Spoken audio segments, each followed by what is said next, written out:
Assalamualaikum warahmatullahi wabarakatuh. Perkenalkan, nama saya Safitri Handayani. Saya merupakan perwakilan dari kelompok 5. Nah, pada kesempatan kali ini, kami dari kelompok 5 akan menjelaskan mengenai salah satu alat optik, yakni teropong atau biasa kita sebut juga dengan teleskop. Nah, teman-teman, pastinya dalam kehidupan sehari teman-teman sudah tidak asing lagi mendengar kata teleskop atau teropong. Nah, baiklah, teropong itu sendiri diartikan sebagai suatu alat optik yang digunakan untuk melihat benda-benda yang jaraknya sangat jauh, seperti gunung, kemudian benda-benda luar angkasa, contohnya bintang, dan lain sebagainya. Nah, kenapa kita menggunakan sebuah teropong untuk melihat benda-benda tersebut? Karena dengan teropong, maka benda-benda tersebut akan tampak lebih jelas dan lebih dekat, seperti itu.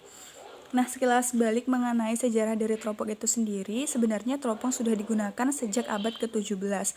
Namun sampai detik ini belum diketahui siapa sebenarnya penemu dari teropong itu. Nah, memang pada tanggal 2 Oktober 1608, Hans Presley ini sudah mencoba untuk mematenkan teropong yang dibuatnya. Namun sayang sekali tidak disetujui oleh tim atau dewan penilai. Nah, sehingga pada tahun 1609, Galileo mencoba untuk membuat teropong yang sekarang dikenal dengan teropong panggung. Nah, dia terus mengembangkan teleskop atau teropongnya dan juga melakukan penemuan-penemuan khususnya di bidang astronomi, dan itulah yang membuat ia terkenal sampai sekarang ini. Nah, itu sekilas balik mengenai sejarah dari teropong. Nah, kemudian nanti pada slide kami berikan gambar tentang gambar perkembangan teropong dari awal hingga akhir. Nanti mungkin teman-teman dapat melihatnya pada slide kami. Kemudian kita masuk ke jenis-jenis teropong atau teleskop. Nah, teropong atau teleskop ini dibagi menjadi dua. Nah, ada teropong bias dan teropong pantul. Nah, teman-teman, pertama saya akan menjelaskan tentang teropong bias. Nah, apa itu teropong bias? Teropong bias adalah teropong yang menggunakan lensa objektif untuk membiaskan cahaya.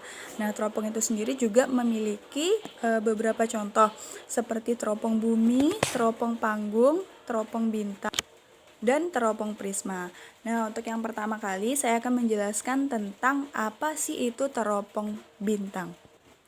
Nah, teropong bintang itu sendiri adalah teropong yang digunakan untuk mengamati benda-benda yang ada di luar angkasa.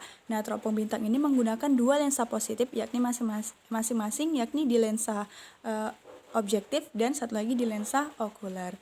Nah, di teropong bintang ini jarak fokusnya itu lebih besar daripada Maksud saya, jarak fokus lensa objektif itu lebih besar daripada jarak fokus lensa okuler. Nah, ini sangat berbeda sekali dengan mikroskop. Jika mikroskop itu, jarak fokus lensa okulernya lebih besar daripada jarak fokus lensa objektif, seperti itu. Nah, teman-teman juga dapat melihat slide yang sudah kami kirimkan, bahwasannya di teropong bintang ini mempunyai banyak persamaan atau rumus. Nanti teman-teman dapat melihat di sana. Kemudian kita masuk ke teropong bumi. Nah, teropong bumi ini adalah teropong yang menghasilkan bayangan akhir yang tegak terhadap arah benda semula. Nah, pada teropong bumi ini kita menggunakan lensa cembung ketiga. Nah, lensa cembung ketiga ini disisipkan di antara lensa okuler dan lensa. Nah, kenapa kita menggunakan lensa cembung ketiga pada teropong bumi ini? Karena fungsi lensa cembung ketiga ini untuk membalik bayangan tanpa perbesaran. Nah, jadi lensa ini juga disebut sebagai lensa pembalik, seperti itu. Kemudian kita masuk ke contoh teropong bias. Yang selanjutnya adalah teropong panggung atau yang disebut dengan teropong Galileo. Nah, teropong panggung atau teropong Galileo ini merupakan teropong yang menghasilkan bayangan akhir yang tegak diperbesar dan menggunakan dua buah lensa objektif dan lensa okuler. Lensa objektif sebagai lensa positif dan lensa okuler sebagai lensa negatif. Kemudian kita lanjut ke contoh yang terakhir, yakni ada teropong prisma. Nah, pada teropong prisma ini, penggunaan lensa pembalik untuk menghasilkan bayangan akhir yang tegak mengakibatkan teropong bumi menjadi relatif lebih panjang. Nah, untuk menghindari maka lensa pembalik itu diganti dengan penggunaan Maksud saya diganti dengan penggunaan dua prisma siku-siku sama kaki yang disisipkan di antara lensa objektif dan lensa okular. Nah, prisma-prisma tersebut digunakan untuk membalikkan bayangan dengan pemantulan yang lebih sempurna. Kemudian jenis teropong yang kedua adalah, nah pada teropong pantul ini, teropong pantul adalah teropong yang disusun dari bahan cermin cekung, cermin datar, dan sebuah lensa. Nah, fungsi lensa objektif ini diganti dengan cermin cekung. Perbesaran bayangan pada teropong ini sama dengan teropong bintang bias. Jadi perbesarannya itu sama dengan teropong bintang bias. Kita masuk ke bagian-bagian dari teropong atau teleskop. Nah, pada teropong itu sendiri terdapat bagian yang paling penting yaitu lensa. Nah, pada teropong itu mempunyai dua buah lensa positif atau cembung. Nah, yang terletak di dekat objek itu disebut dengan lensa objektif, sedangkan yang terletak di dekat mata pengamat itu disebut dengan lensa okular. Kemudian kita masuk bagian yang kedua, yakni tabung teropong. Nah, tabung teropong itu adalah tempat di mana cermin utama berada. Nah, di sini juga biasanya terdapat pengatur panjang fokus. Jadi, ketika teman-teman menggunakan teropong, ketika teman-teman ingin mengatur panjang fokus, bisa diatur pada tabung teropong. Nah, kemudian kita masuk ke bagian yang ketiga, yakni finder scope. Nah, finder scope ini ialah sebuah teleskop yang berukuran kecil yang dipasang pada sebuah tabung utama. Kemudian kita masuk bagian yang keempat, yakni eyepiece. Nah, eyepiece ini ialah bagian yang bagian dari fungsi lensa okular. Nah, eyepiece ini mempunyai pengunci untuk keamanannya sehingga tidak bisa terjatuh dan hilang.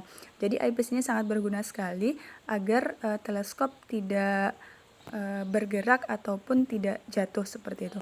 Kemudian mounting. Nah, bagian yang kelima ini mounting, lebih dikenal dengan dudukan teleskop. Ialah sebuah sistem penggerak utama pada sebuah teleskop. Nah, pada mounting ini juga terdiri dari tombol-tombol. Nah, salah satunya adalah tombol untuk menghidupkan sebuah teropong. Kemudian kita masuk pada bagian yang keenam, yakni tripod. Nah, tripod ini ada fungsinya sebagai kaki untuk berpijaknya sebuah teropong di atas suatu permukaan. Nah, pasti teman-teman sudah sering melihat tripod ya, yang biasanya digunakan oleh YouTubers atau lain sebagainya seperti itu. Kemudian bagian yang ketujuh, yakni half pillar. Nah, half pillar ini digunakan untuk menaikkan sebuah posisi mounting yang sehingga bisa mengatur sebuah tripod terbentur pada tiang pemberat ketika sebuah teleskop sedang digunakan. Nah, itu tadi ya bagian-bagian dari sebuah teropong. Kemudian kita masuk ke cara kerja dari teropong itu sendiri. Nah, cara kerja teropong itu adalah mengubah arah cahaya dari suatu benda. Nah, cahaya kan selalu akan berubah arah apabila pindah dari satu medium ke medium lain. Nah, teropong bintang ini membelokkan cahaya yang ada di sekitar, mengumpulkannya dan mengirimkannya ke mata kita. Alhasil, planet dan berbagai benda angkasa lainnya bisa terlihat. Nah, pembelokan cahaya yang ada di sekitar, mengumpulkannya dan mengirimkannya ke mata kita. Alhasil, planet dan berbagai benda angkasa lainnya bisa terlihat. Nah, pembelokan cahaya ini contohnya seperti ada dalam kehidupan kita sehari-hari. Misalnya, kita memasukkan sebuah pensil ke dalam gelas yang berisi air, maka bentuk pensil tersebut akan seperti membengkok ataupun patah. Nah, itu juga termasuk ke dalam pembelokan. Itu contoh sederhananya. Nah, itu tadi penjelasan dari kelompok 5 mengenai alat optik yakni teropong. Kami mohon maaf apabila ada kesalahan dan kekurangan. Saya akhiri wabillahi taufiq wal hidayah. Wassalamualaikum warahmatullahi wabarakatuh.